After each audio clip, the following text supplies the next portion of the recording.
শখের দাম লাখ টাকা। এতদিন পর্যন্ত আমরা এটাই জেনে এসেছি। কোনো সময় তা মানুষকে সত্যিই লাখপতি করে তোলে, আবার কোনো সময় মানুষকে বিপদের মুখেও ঠেলে দেয়। স্কটম্যান পরিচালিত আজকের সিনেমাটিতে মানুষ নিজের শখকে পূরণ করতে গিয়ে কিভাবে বিপদের সম্মুখীন হয় সেটাই আমরা দেখতে চলেছি। সিনেমার শুরুতে আমরা দেখতে পাই বেকি তার হাজবেন্ড ড্যান ও তার বান্ধবী হান্টারকে নিয়ে পাহাড়ে উঠছিল। তারা তিনজনেই ক্লাইম্বিং করতে খুব পছন্দ করত। এমন সময় ড্যান একটি পাখির বাসা দেখতে পায়, আর সেটাতে হাত ঢোকাতেই একটি পাখি বেরিয়ে আসে এবং সেই মুহূর্তে ড্যান আচমকা সেই পাহাড় থেকে পড়ে যায়। কিন্তু দড়ি বাঁধা থাকায় সে দড়িতে ঝুলতে থাকে।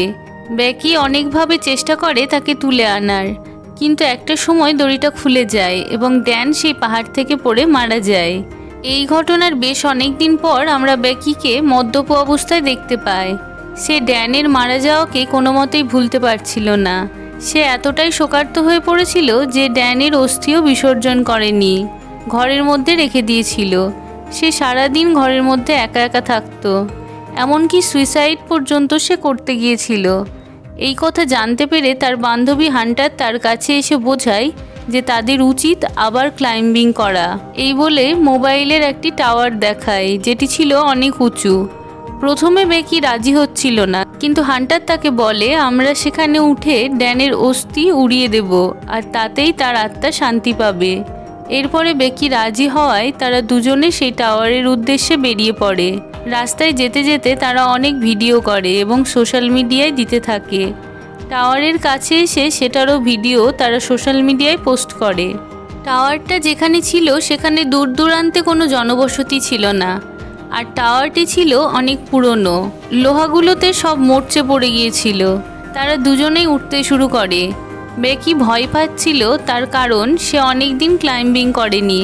তাছাড়াও এই টাওয়ারটি ছিল অনেক পুরনো, আর সেখান থেকে সে মরচে পড়ে যাওয়ার কারণে আওয়াজ শুনতে পাচ্ছিল। শেষ প্রান্তে হান্টার উঠে যাওয়ার পরে বেকি যখন উঠছিল সেই মুহূর্তে নিচের দিকে তাকাতে সে খুব ভয় পেয়ে গিয়েছিল। শেষ প্রান্তে ওঠার সময় টাওয়ারের সিঁড়ির একটি স্ক্রু তার অজান্তে খুলে পড়ে। যাই হোক, টাওয়ারের উপরে উঠে তারা দুজনেই আনন্দ করছিল এবং ছবি তুলছিল। তারা দুজনে সেই টাওয়ার থেকে ঝুলে ছবি তুলছিল, এমনকি তারা ড্রোনের সাহায্যে তাদের নিজেদের ছবিও তোলে। শেষে তারা সেখান থেকে ড্যানের অস্থি উড়িয়ে দিয়ে নামার ব্যবস্থা করে। কিন্তু ঠিক তখনই ঘটে যায় সেই অজানা বিপদ।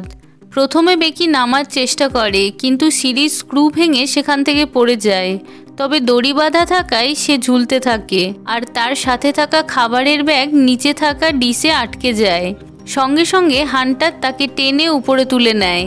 এখন তাদের কাছে না আছে কোনো নামার ব্যবস্থা, আর না আছে কোনো খাবার। এমনকি সেখানে কোনো মোবাইলের নেটওয়ার্কও ছিল না যে তারা অন্যজন কাউকে কন্ট্যাক্ট করতে পারবে। এই পরিস্থিতিতে তারা নিজেদেরকে সেখানে খুব অসহায় অনুভব করছিল। হান্টার আর বেকি খুব চেষ্টা করেও মোবাইলে নেটওয়ার্ক আনতে ব্যর্থ হয়। মোবাইলের সাহায্য চাওয়ার ভয়েস রেকর্ড করে সেটিকে সোশ্যাল মিডিয়ায় পোস্ট করার জন্য মোবাইলটিকে দড়ির সাহায্যে টাওয়ারের নিচে ঝুলিয়ে দেয়, কিন্তু তাতেও কোনো কাজ হয়নি। শেষে হান্টার তার মোবাইলটিকে জুতোর মধ্যে ঢুকিয়ে টাওয়ার থেকে নিচে ফেলে দেয়, যাতে মোবাইলটি না ভাঙে, এবং তার ভয়েস মেসেজ সোশ্যাল মিডিয়ায় পোস্ট হয়ে যায়। তাতেও কোনো কাজ হয়নি। টাওয়ারে থাকা একটি বক্সে তারা দূরবীন আর ফায়ার গান খুঁজে পায়। দূরবীনের সাহায্যে তারা দেখতে থাকে সেখানে কোনো লোক আছে কিনা। বেশ কিছুক্ষণ পর তারা একটি লোককে দেখতে পায় যে ফোনে কথা বলতে ব্যস্ত ছিল। অনেক ইশারা করে ডেকেও তারা লোকটিকে পায়নি, কারণ তারা অনেক উঁচুতে ছিল। সেখান থেকে তাদের আওয়াজ লোকটি শুনতে পাচ্ছিল না। আর তাছাড়াও দিনের বেলায় ফায়ার গান চালালেও সেটি দেখা যাবে না। এমনকি তারা আরেকটি জুতো ছুঁড়ে ফেলে, কিন্তু ওই লোকটি জুতোটি দেখলেও বুঝতে পারে না যে উপর থেকে কেউ ফেলেছে। সে মনে করছিল জুতোটি আগে থেকে ওখানে আছে। কোনো উপায় না পেয়ে হান্টার আর বেকি রাতের জন্য অপেক্ষা করতে থাকে। একটা সময়ে চারিদিকে অন্ধকার নেমে আসে, আর তারা সঙ্গে সঙ্গে সেই ফায়ার গান চালিয়ে দেয়, আর তার সাথে নিজের মোবাইলে লাইট জ্বালিয়ে ইশারা করতে থাকে। ওই লোকটি দেখতে পেয়েও তাদেরকে সাহায্য না করে গাড়ি নিয়ে সেখান থেকে চলে যায়। এইটা দেখে তারা খুব মর্মাহত হয়ে পড়েছিল। সেই রাতে ওই টাওয়ারের মধ্যেই তারা খুব ক্লান্ত হয়ে ঘুমিয়ে পড়ে। জায়গা খুব অল্প থাকায় ঘুমের মধ্যে হান্টার পড়ে যাচ্ছিল, কিন্তু সেই সময় বেকি তাকে ধরে ফেলে।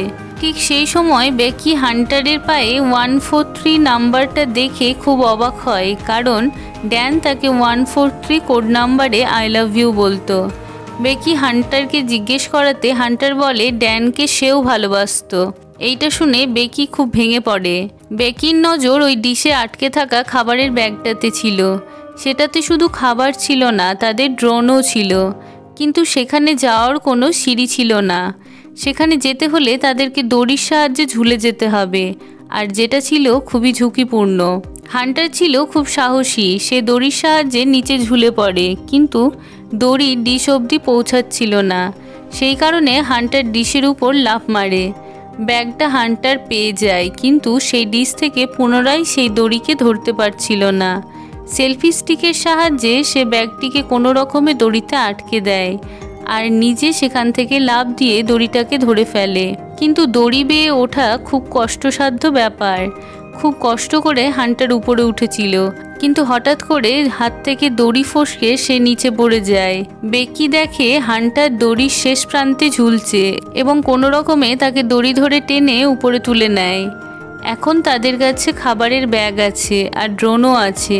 সেই ড্রোনের সাহায্যে তারা একটি কাগজে সাহায্য চাওয়ার মেসেজ লিখে ড্রোনটিকে দূরে থাকা ঘরের উদ্দেশ্যে উড়িয়ে দেয়। কিন্তু কিছুটা যেতেই ড্রোনের ব্যাটারি ফুরিয়ে আসে আর তারা পুনরায় ড্রোনটিকে তাদের কাছে নিয়ে আসে। কিছু সময় পর আবারও অন্ধকার নেমে আসে। বেকি লক্ষ্য করে টাওয়ারের উপরে লাইট জ্বলছে। তখন বেকি কোনো রকমে সেই লাইটের কাছে পৌঁছে ড্রোনের ব্যাটারি চার্জ করে নেয়। পরদিন সকালবেলায় আবারও সে ড্রোনটিকে সেই দূরে থাকা ঘরটির উদ্দেশ্যে উড়িয়ে দেয়, কিন্তু রাস্তাতে একটি গাড়ির সঙ্গে ধাক্কা লেগে ভেঙে পড়ে। তাদের শেষ চেষ্টাটাও ব্যর্থ হওয়ায় কান্নায় ভেঙে পড়ে। বেকি হান্টারকে আবারও জুতোর মধ্যে মোবাইল ঢুকিয়ে নিচের দিকে ফেলে দিতে বলে, যাতে সে তার বাবাকে মেসেজ পাঠাতে পারে, কিন্তু হান্টার বারণ করে দেয়। হান্টারের বারণ শুনে বেকি তার দিকে তাকাতেই দেখে হান্টার সেখানে নেই। আসলে ওই ব্যাগ নিয়ে ওঠার সময় হান্টার যখন দড়ি ছেড়ে পড়ে গিয়েছিল তখনই তার মৃত্যু ঘটে। এতক্ষণ পর্যন্ত বেকির হ্যালুসিনেশন হচ্ছিল। সে দেখে হান্টারের বডি ওই ডিশের উপরে পড়ে আছে। এই সত্যিটা উপলব্ধি করতে পেরে সে বুঝতে পারে এই টাওয়ারে সে এখন একা আছে, আর তার বাঁচার ইচ্ছাটাও নষ্ট হয়ে যায়। মারা যাওয়ার আগে সে তার বাবার উদ্দেশ্যে মেসেজ রেকর্ড করে পোস্ট করার চেষ্টা করে, কিন্তু নেটওয়ার্ক না থাকায় তা পোস্ট হয় না। এরপর সে ওই রাত্রে টাওয়ারের উপরে শুয়ে পড়ে। পরের দিন সে দেখে একটি শকুন এসে তার ক্ষতস্থান থেকে মাংস খুঁড়ে খাচ্ছে। তৎক্ষণাৎ শকুনটিকে ধরে মেরে ফেলে এবং তার মাংস খেয়ে নেয়। খাবার খাওয়ায় তার শরীরে শক্তি আসে এবং সে দড়ির সাহায্যে ঝুলে ওই ডিশের উপর পড়ে থাকা হান্টারের বডির কাছে পৌঁছায়। এরপর বেকি আবারও একটা জুতোর মধ্যে মোবাইল ঢুকিয়ে হান্টারের বডির সাথে অ্যাডজাস্ট করে বডিটাকে সেই টাওয়ার থেকে ফেলে দেয়। আসলে এর আগে যখন জুতোর মধ্যে মোবাইল ঢুকিয়ে হান্টার টাওয়ার থেকে ফেলেছিল, সেটি ডেস্ট্রয় হয়ে গিয়েছিল এবং সেই মেসেজগুলো সোশ্যাল মিডিয়ায় পোস্ট হয়নি। আবারও অন্ধকার নেমে আসে। টাওয়ারের নিচে পুলিশ এসে বডিটাকে উদ্ধার করবে, সে সময় বেকির বাবা সেখানে চলে আসে। বডিটা দেখে সে খুব কান্নায় ভেঙে পড়ে। সে ভাবছিল ওইটা তার মেয়ে, কিন্তু কিছুক্ষণ বাদে তার মেয়েকে সুস্থ স্বাভাবিক অবস্থায় দেখতে পেয়ে তাকে জড়িয়ে ধরে।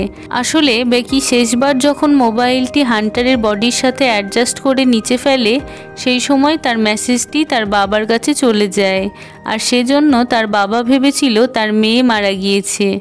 আর এখানেই সিনেমাটি শেষ হয়ে যায়।